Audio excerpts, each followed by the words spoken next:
మీ సినిమాల్లో మీరు హీరోయిన్ల మీద ఎక్కువ ఫోకస్ పెడతారట, నేను విన్నాను. హీరోయిన్ అందంగా చూపిస్తారు. మీరు విన్నారంటే ఎట్లా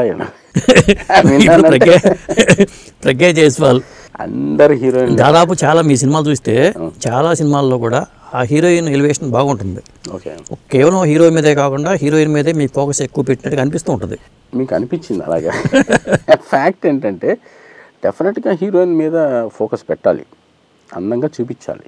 ఎందుకంటే ప్రతి ఆడియన్స్ తన హీరో అనుకుంటాడు, మరి హీరోయిన్ అందంగా కనిపించాలి కదా, మధ్యలో గ్యాప్లో మేము అందంగా తీయాలి కదా.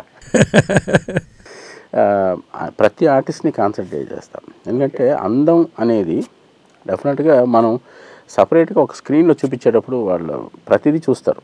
ఇంతకుముందు ఏంటంటే సావిత్రి గారి పాత బ్లాక్ అండ్ వైట్ సినిమాలో మా మదర్ అనేది, సావిత్రి గారి బ్లౌజ్ ఎంత బాగుంది అని ప్రతి వాళ్ళు వాళ్ళ కోణాల్లో వాళ్ళు చూస్తుంటారు. ఓకే, అందం అనేది కూడా ఇంపార్టెంట్. అందంగా ఉంటే లిప్స్టిక్ బాగుందంటే ఆ కలర్ లిప్స్టిక్ కొనుక్కుందాం, ఈ మేకప్ చేసుకుందాం అనేది ప్రతి వాళ్ళకి వస్తుంది. సో దాని మీద ఎప్పుడు నేను జనరల్ నాలెడ్జ్ సైకాలజీ మీద ఎక్కువ వెళ్తూ ఉంటాను. ఓకే, సో హీరోయిన్ అందంగా ఉండాలి, హీరో మ్యాన్లీగా ఉండాలి, విలన్ క్రూడ్గా ఉండాలి అనే కంటెంట్ మీద ఫోకస్ చేస్తూ ఉంటాను. ఓకే, దాంట్లో మీకు సపరేట్గా హీరోయిన్ కనిపించుండొచ్చు. అదే I think my valuable reason for the heroine అందంగా ఉండటానికి పువ్వులాగా ఉండాలి, కత్తిలాగా ఉండాలి, అదే నా సిద్ధాంతం. అదే అందుకనే బాలకృష్ణ గారిని అట్లా చూపిస్తున్నారు, ప్రజ్ఞా జైస్వాల్ ఎలా చూపించారు దీంట్లో.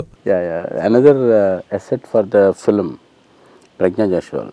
ముందు చాలామంది హీరోయిన్స్ జనరల్గా అనుకుంటాం కదా, అనుకునే ఆ సీక్వెన్స్లో ఈ అమ్మాయి మనకి కరెక్ట్ యాప్ట్. అంతకుముందు సినిమా చేసిన అమ్మాయి మాకు బాగా ఇంప్రెస్ అయ్యి, సో ఈ పిక్చర్కి ఎలా ఉంటుంది అని చెప్పి ఫిక్స్ చేసి అమ్మాయిని కూడా చాలాసార్లు టెస్ట్ తీసి పిలిపించి టెస్ట్ చేసి అమ్మాయికి కూడా ఒక మోడల్ లాగా వచ్చింది. మనకి డైరెక్ట్గా దగ్గరకు వచ్చి రకరకాల ఫోటో సెషన్స్ అని చేసి ఫిక్స్ అయ్యాం. సో అమ్మాయిని మ్యాచ్ చేయాలి, ఆయన లెవెల్కి మ్యాచ్ చేస్తూ తీసాం. అమ్మాయి చాలా మంచి బిహేవియర్, చిన్నపిల్లలాగా ఉంటుంది. చాలా బాగా చేసింది ఆ పిల్ల కూడా.